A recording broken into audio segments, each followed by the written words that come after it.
Sisimulan po natin ang ating pong pagtalakay tungkol po sa kasaysayan at kultura ng bansang Pilipinas. Ang paksa po natin ngayon ay mga teorya tungkol sa pinagmulan ng Pilipinas. Kung saan may usok, doon ay may apoy. Lahat ng bagay na nakikita at nadarama natin ay may pinagmulan. Hindi maaari na ang isang bagay tulad ng orasan ay kusang lumilitaw at napulot lamang sa isang tabi at pagkatapos ay kinupya o ginawa lamang.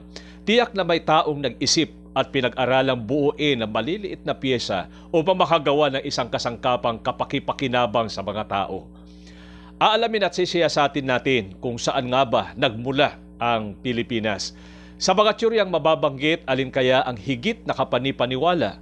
Maaari ba nating gawing batayan ito upang masagot ang tanong kung saan nagmula ang Pilipinas?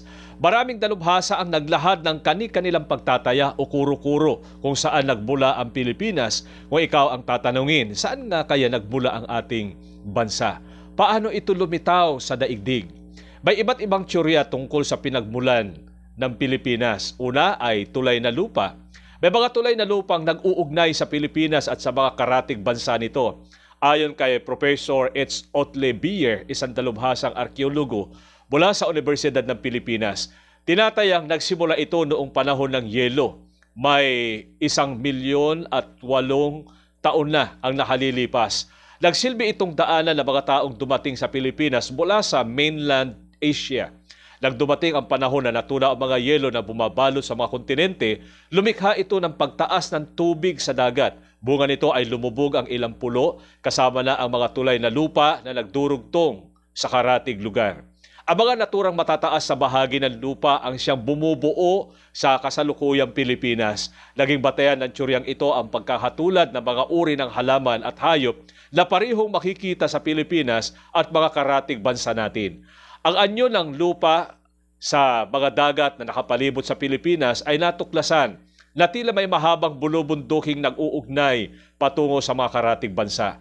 May 5 tulay na lupa na nabuo noon sa nagdurugtong sa mga sumusunod na mga lugar. Ang una, ang Batanes hanggang Taiwan. Pangalawa, ang Palawan hanggang Borneo. Pangatlo, Sulu hanggang Borneo. At ang pang-apat, Mindanao hanggang sa New Guinea. Subalit, ang teoryang ito ay pinasubalian o hindi sinang-ayunan ni Fridtjof Woos, isang siyentipikong German noong 1976. Kaya aalamin natin ano nga ba ang nararapat at alin ba dito ang totoo. Kaya sa susunod ay pag-aaralan naman natin ang mga teoryang magpapaliwanag sa pagkakabuo ng Pilipinas. Tandaan po natin, huwag tayong maging dayuhan sa ating sariling bayan. Hanggang sa muli, ito ang inyong maestrong historiador, Adios Estudiantes. Maraming salamat po.